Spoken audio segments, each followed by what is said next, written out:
تین میل سامنے ہے، بندہ پیدل بھی جا سکتا ہے. اسی طرح مسجد نبوی سے 3 میل دور مسجد قباء ہے، جہاں 1 عمرے کے برابر ثواب ملتا ہے. 2 رکعت نماز نفل ادا کرو تو 1 عمرے کے ثواب کے برابر ثواب ملتا ہے.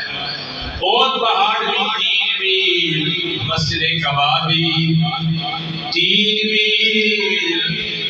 اللہ کو دن بھی لکھا ہے مسجد قباء میں ہم نفل بھی ادا کریں اور پہاڑ پر جا کر سرکار عبد کلام صلی اللہ علیہ وسلم پر درود و سلام بھی پیش کریں.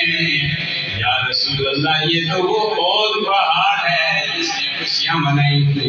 یا رسول اللہ ہم پاکستان میں خوشیاں مناتے ہیں، صلاۃ و سلام کے نذرانے پیش کرتے ہیں. یا رسول اللہ وہ دن بھی لکھا، مدینہ طیبہ جائیں وہاں پڑھیں صلاۃ و سلام علیک یا رسول اللہ، صلاۃ و سلام علیک یا حبیب اللہ.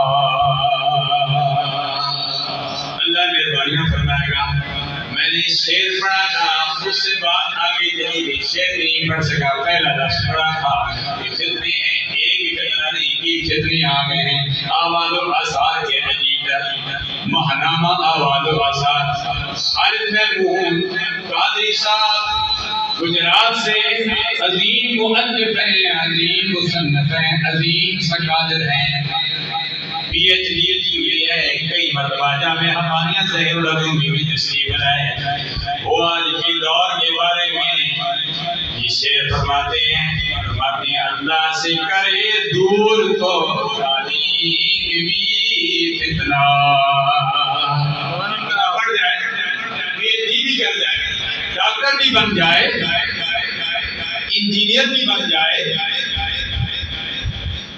سب کچھ ہونے کے باوجود فرماتے ہیں اللہ سے کرے دور تو تعلیم بھی فتنہ.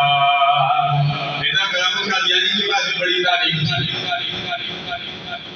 لیکن فتنہ املاک بھی اولاد بھی جاگیر بھی فتنہ. املاک بھی فتنہ ہے، اولاد بھی فتنہ ہے، جاگیر بھی فتنہ ہے. کیونکہ اللہ نے بھی فرما دیا انما اموالکم واولادکم فتنہ. فرمایا تمہارے لیے تمہاری اولاد بھی، تمہارا مال بھی فتنہ ہے، یہ تمہارے لیے آزمائش ہے. پھر فرماتے ہیں نہ حق کے لیے اٹھے تو شمشیر بھی فتنہ.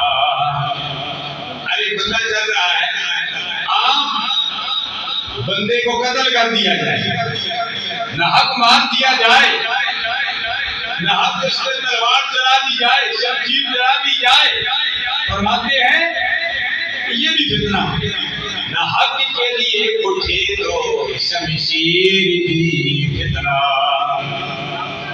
شمشیر ہی کیا، شمشیر ہی کیا، نعرہ تکبیر بھی فتنہ. بات یہ ہم کر فرمایا شمشیر ہی کیا، نعرہ تکبیر بھی فتنہ. انسان سوچتا ہے کہ نعرہ تکبیر کیسے فتنہ. اللہ اکبر لگاؤ، رب کو یاد کرو تو رب کو 70 مرتبہ کہنا ہے لبیک یا عبدی، پھر یہ نعرہ تکبیر کیسے فتنہ. میرے اور آپ کی آقا نام اللہ